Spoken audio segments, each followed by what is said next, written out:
which they said, hey, we just sent you a verification code. Read it back to us to confirm that we gave you the right one. However, what the victim and apparently most of you don't know is that it literally says on every platform, we will never ask for your verification code. Yeah.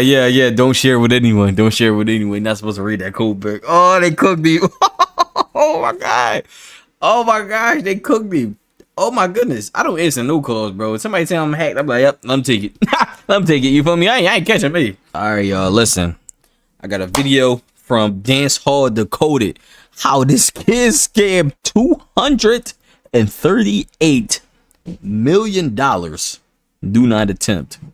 I'm pretty sure do not attempt. But this number right here is very crazy. I'm not gonna lie. But let's see what he talking about in this, brother. Let's see what he talking about. Scamming is a phenomenon that has taken over society. Oh, he was scamming. And every day, more and more young men are choosing to pursue fast money through illegal means over making an honest living. However, no matter how many artists you listen to who sing about doing crime, there is one kid who puts them all to shame. This nerd on your screen looks like the most innocent civilian, but in reality was able to steal so much money that he became richer than Future, Lil Baby, and Kendrick Lamar combined. Oh, yo, 238 million is crazy, bro. And the craziest part is, can I go back real quick? Oh my God, that's two Lamborghini Aventadors, bro. Oh, that is hard. The black one, oh my God, the black one's so fire, bro. What's that? Oh my gosh, yo, that's the color I want my dream car in, bro. Y'all know my dream car. My dream car is a 570S Spider McLaren. All blue, just like that one in the back. You feel me? I would love a lamb truck, of course, but that's been my dream car since I was like 14, bro. Not 14, like 16, 17. That's been my dream car, like 16, 17, bro.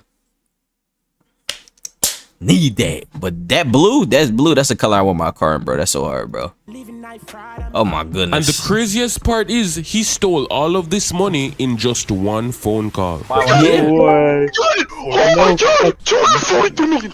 You know how much money that is. But what's even crazier is that if it wasn't for his own stupidity, he might have actually gotten away with it. And that is what we're here to examine. It all started in the most unlikely of places, a Minecraft server where young Malone Lamb simply enjoyed playing competitive games with players. However, he had no idea the trajectory that his life was about to take. It was in one of these competitive matches that he would come across another young man by the name of Jandiel Serrano, otherwise known as Box. As the two went on to become friends, they realized their interests aligned and they had a shared love for something even more than Minecraft. Money. And they also agreed that the law wasn't enough to stop them. And so it was around this time that the two would begin devising schemes to scam other Minecraft players out of their accounts. They would steal their login information and then either resell the accounts to other people or, worst of all, hold them for ransom. It was through doing this for extended periods of time that taught these kids the highly essential skills they would need to survive in the underworld. It's like the last bull. It's like the last one from the other video I watched. When he stole 16 million from, he started off on Minecraft, like scamming people for like a couple $1,000s, like selling fake accounts, like fake skins, like telling them, oh, this is how much this skin costs, and they'll send them money, and then he'll just like block them or something like that. And then he moved on to Twitter. So everybody scamming on Minecraft is how it works. Skills like manipulating people over the phone, fake login websites, phishing, and digital fraud. And as much as they were having an amazing time making hundreds of dollars, they had no idea that these same skills were about to make them some of the most successful scammers in human history. As time went along, the money they were making became less and less satisfying, and they decided that they needed more. A very convenient time for them to discover the wonderful world of cryptocurrency. A nice tool for honest, hardworking people to take their money and invest in with the hope of some decent returns. But for a man like Malone, it was nothing more than an opportunity. You see, the way crypto works is that the value changes extremely fast. Therefore, if you invest your money at the right time, you can turn $1,000 into $2,000 literally overnight. So imagine people doing this on a large scale. This is how you hear stories of normal people becoming crypto millionaires in the span of just a few weeks. However, to do this, it requires time, effort, knowledge, and most importantly, risk. Because to get to this level of skill to make that much money, believe me, you are going to lose a lot and make mistakes. But there is one way to get rich and reap all the benefits of crypto without doing any of that. And it just so happened to be right up Malone's alley, to steal it from somebody else. And once this idea came into the picture, that is exactly what he set out to do. Of course, such a massive operation was about to require some high levels of finesse and insane levels of skill. Because remember, we're not talking about professional hackers or people who are particularly dangerous in any way. No, these are Minecraft kids whose main specialty is simply deception, telling lies. Because every scammer knows that it doesn't matter how many firewalls or security protocols you have in place if somebody simply tricks you into handing over the keys. And so because of this approach, if even one thing went wrong and the victim suspected something fishy, the entire operation would be cooked. Because of this, to make the heist as believable as possible, Malone would recruit two more people onto the team, 18-year-old Danish Khan and Veer Chetal, and each person in the group was assigned a role in the operation. To select their targets, they wouldn't use traditional methods like going after famous people or anything that could get them caught. Instead, they simply looked at the public information that was available about cryptocurrency investments and looked at who was making some big moves, and that's when they found him. A man based in Washington, D.C. who had particularly large amounts of Bitcoin all stored in one wallet. Numbers that when converted to USD amounted to tens of millions of dollars, possibly even more. Keep in mind, all it takes to log into someone's wallet is one email and one password. However, usually what prevents things like these is something called two-factor authentication, where basically to log into someone's account, they get a notification on their phone saying, confirm if this is really you. This is why each person's role in the plan was absolutely crucial in getting around this, because if this messed up, it would all be over. And once every person understood their part, it was time. But even though it was all planned, I don't think that even they could have predicted the extreme whirlwind that this insane plan was about to create. It was the night of August 18, 2024, when every member of the team manned their post on the Discord call and was ready for action. First, we had the scouts, Malone and Box, who made the very first call to the victim. Minding his own business, he picked up the phone wondering what was wrong, to which they said hello and responded telling him that they were Google technical support staff and that the victim's account was currently under attack by high-level hackers. Of course, the victim freaked out and asked immediately what he needed to do, to which they responded that he needed to reset his password as soon as possible. When he went to do this, of course, there was a verification code, to which they said, hey, we just sent you a verification code. Read it back to us to confirm that we gave you the right one. However, what the victim and apparently most of you don't know is that it literally says on every platform, we will never ask for your verification code. Yeah. Don't share with anyone. Don't share with anyone. You're not supposed to read that code back. Oh, they cooked me. Oh my god. Oh my gosh, they cooked me. Oh my goodness. I don't answer no calls, bro. Somebody tell I'm hacked, I'm like, yep, let me take it. Let me take it. You feel me? I ain't catching me. You ain't catching me. Never tell anybody. And so once the victim told them the code because he believed they're the ones who sent him, the first step of the plan was complete. But it wasn't over just yet. Now that Malone and Box had done their parts, it was time for the other members of the team to shine. It was shortly after this that Veer Chetal, otherwise known as Wiz, gave the victim his second phone call. Except this time, pretending to be a member of staff of the company called Gemini. Gemini is the cryptocurrency app that the victim used to store all of his money. Wiz greeted him and told him that he was just a staff member who noticed some highly suspicious activity going on his account and wanted to make sure everything was okay. Of course, having just spoken to two Google support employees who told him someone had his information and was hacking into his email, the victim's blood pressure had gone right back up through the roof because he thought he fixed the problem by resetting his password. But now he's hearing from somebody else that his crypto accounts with millions of dollars may may have been accessed. He immediately started to panic and frantically told the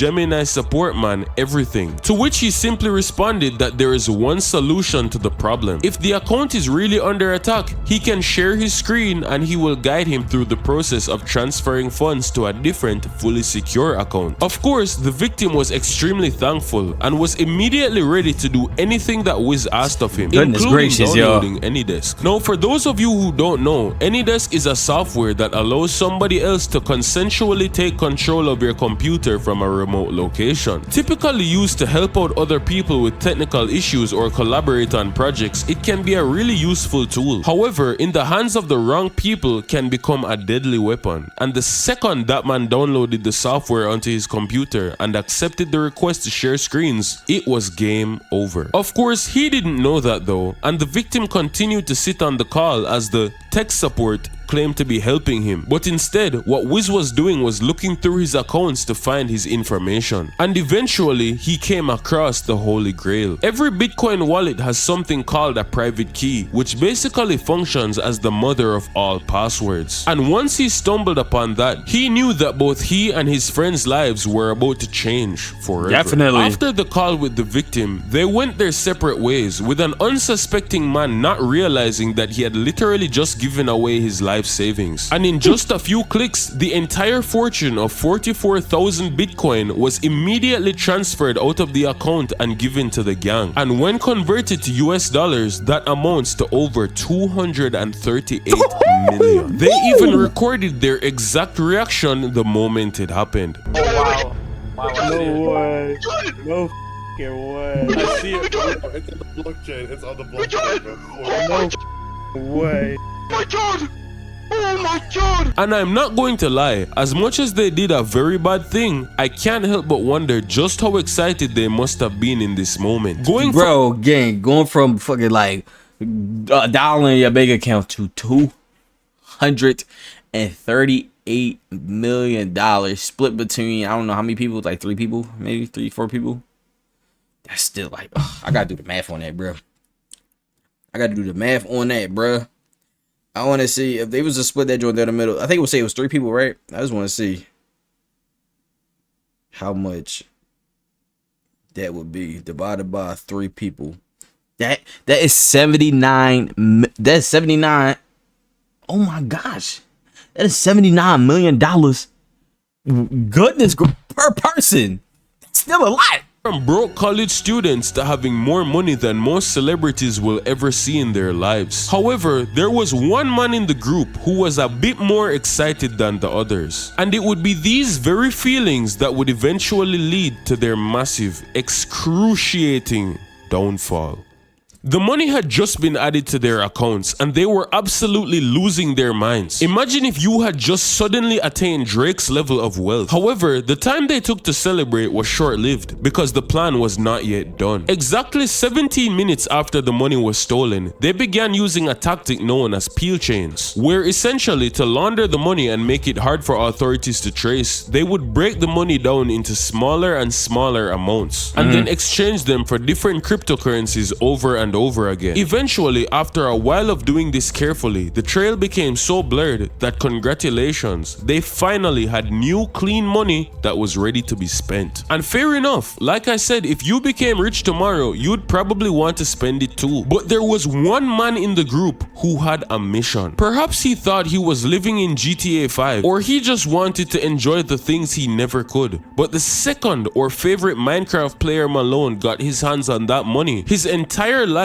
did an absolute 180. Within literal days of his newfound fortune, the young Malone wasted absolutely no time hitting the clubs of LA and giving them a whole new understanding of the term stupid rich, spending unthinkable amounts of money on liquor, clothing, and random girls who didn't even know his name. It got so bad that some nights his bill would come up to over $500,000 in a single night. The first night I saw them out, I was like, they look way too young. They have somewhere between 400 and 800,000, but then they went out and spent 270,000 the next night, and then they went out again and again, and then they went out on Tuesday night back to Mr. Jones and they spent more money.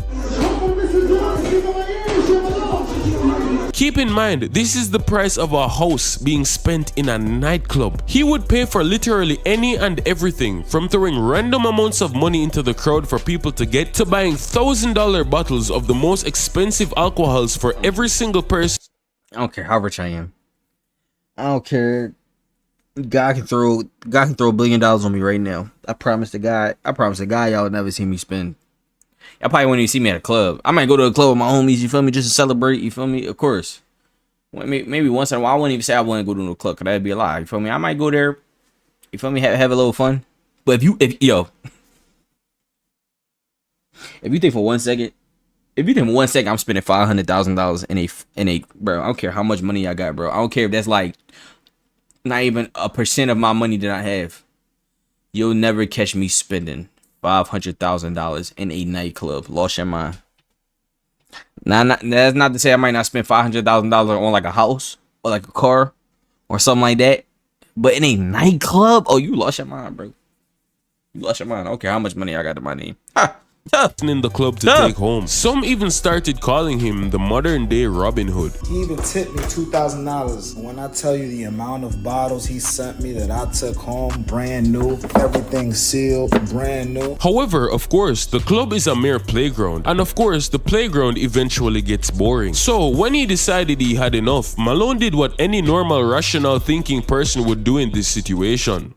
He hopped on a $60,000 private jet and flew somewhere else so he could spend even more money. As soon as he touched down in Miami, the first thing this man did, I kid you not, was find a $10 million mansion and claimed it for himself. This place was literally fit for a king, being 8,500 square feet and having a rental price of $62,000. But at this point, money was literally just a glitch in the matrix to Malone. Even further shown by the fact that he filled the driveway of that very mansion with 28 supercars, including bro. This man was gonna go.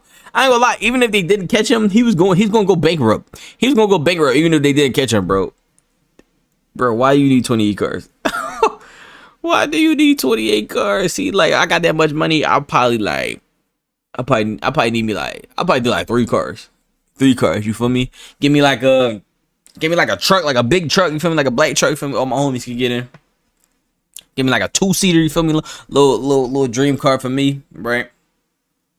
Like a Lamborghini or something like that, or McLaren, you feel me? Little 2-seater. And then give me like a truck. You feel me? Not like a black truck, but like, you know, like a lamb truck, you feel me? Like Trackhawk, something like that, you feel me? Like SUV. So I'm on like a big body, like a Tahoe, you feel me? All my homies can get in. We go out somewhere, you feel me? Have some people in that joint, boom. Feel me? Give me an SUV for myself. Feel me? Have a couple of my dogs in there just in case, you know. But, you know, a bigger car, cause I like bigger cars. And they give me like a little 2-seater, you feel me? A little 2-seater fast cars. I got a little fun in. That's all I need. 28 cars is crazy. Bro, I'm pretty sure he ain't drive. If you got 28 cars, bro, he ain't drive at least 25 of them Jones. 24 of them Jones, bro. He probably got like 2 or 3 favorite cars that he drive, bro. 28 is crazy, bro. 28 is crazy. I know for a fact them cars are sitting there collecting dust, bro. He's wild. Including, but not limited to, a Ferrari SF90, a Monza SP1, a Porsche GT3 RS, Goodness. 2 G-Wagons, one wrap black and the other wrap gray, a Rolls-Royce Cullinan, 3 McLarens, a white Lamborghini Urus, another Lamborghini Urus with baby blue interior, a black Lamborghini Revuelto, a blue BMW M4, a Bugatti Chiron, an all-white Lamborghini Aventador SVJ with Malone's name written at the bottom of the door. This is like the overboard definition of when they say like, if I get rich nobody will know, but there will be signs. He took that shit and ran with it, yo. To his surprise, she rejected him yet again. But that didn't demotivate him from finding new ways to spend his money. After buying all of the most expensive designer clothing possibly available, including a that cost $50,000, he decided to also start investing in jewelry, including his Richard Mille watch worth over $450,000 and a diamond ring for every single one of his fingers. Of course, one Richard Mille wasn't enough, and so he spent a few more millions millions on some more and just kept it pushing. But what better way to spend your money with no direction than on random women who would never look your direction, much less sleep with you? Malone soon went back to the clubs and would develop a habit of buying random girls Birkin bags. Keep in mind, a Birkin bag can range from anywhere between $12,000 all the way to $2 million. One of these ladies was this model right here. Guys, I can't even make this up when I say that I just woke up to a Birkin in my bedroom because a man gave it to me in the club last night. This is your sign to go clubbing. And funnily enough, another one of these lucky ladies was someone that some of you may recognize. A famous creator on a certain website known as BandUpRI. Me and my 2 girlfriends walk over to the section and this kid, I'm gonna refer to him as like a kid. I mean, he was definitely over the age of 18. He looked pretty young. He comes towards me and he's like, I got this for you.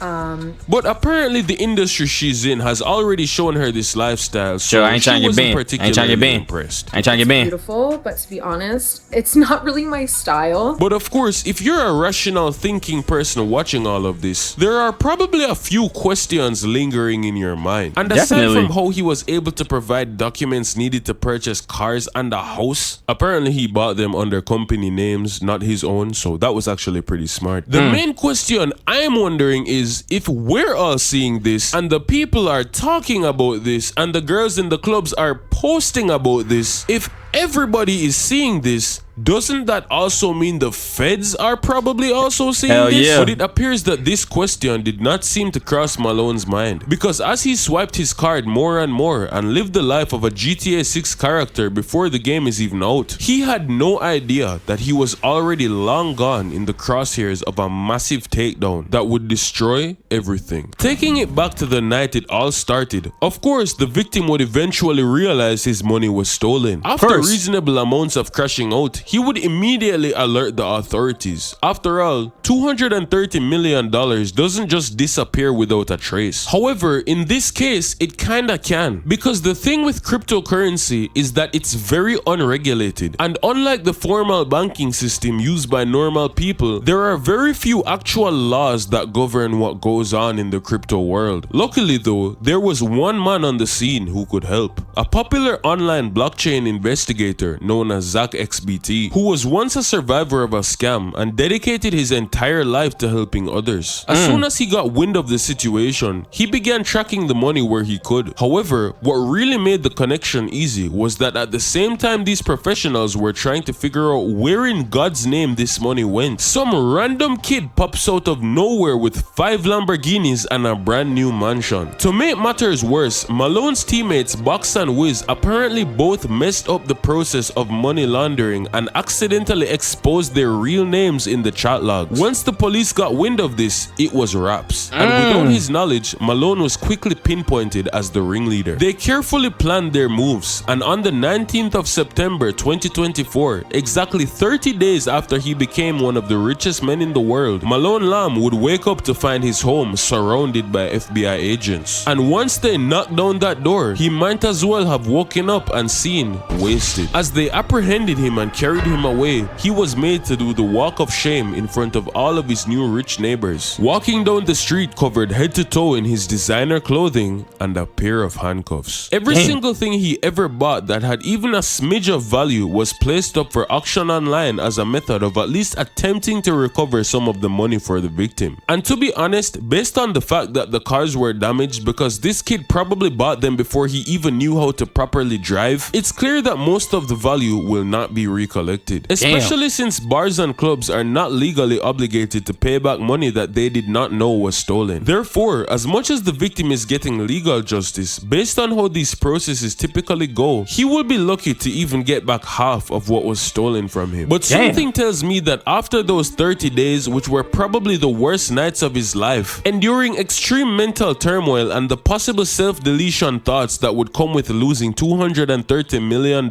he is probably extremely overjoyed that it came back at all. Because I sure know that I would be. People who fly too close to the sun often get burned. And maybe he could have gotten away with it in a different life. But like Kanye said, I guess we'll never know. But unlike Malone Lam, unfortunately, YouTube does not pay Jamaican creators anywhere near what they pay Americans. And so if you appreciate the content we're making on this channel and want to see more of it produced at a faster my man video, rate, man. we have opened a donation link in the description below. To anyone who does choose to support, we thank you very much for believing in the vision. Subscribe to the channel for more insightful content. Yes, sir. And as always, the dance hall, even though this one was more about chopping, has been decoded. Yes, sir. Yes, sir. Make sure y'all go follow the dance hall Dakota. You feel me? WVid for sure. He's trolling though. I ain't gonna lie. Yo, Malone, brother. 28. It was just so much going on. 28 cars, spending $500,000 in a club. Like on like back to back nights, he's spending like $2 million in a week at a club, bro.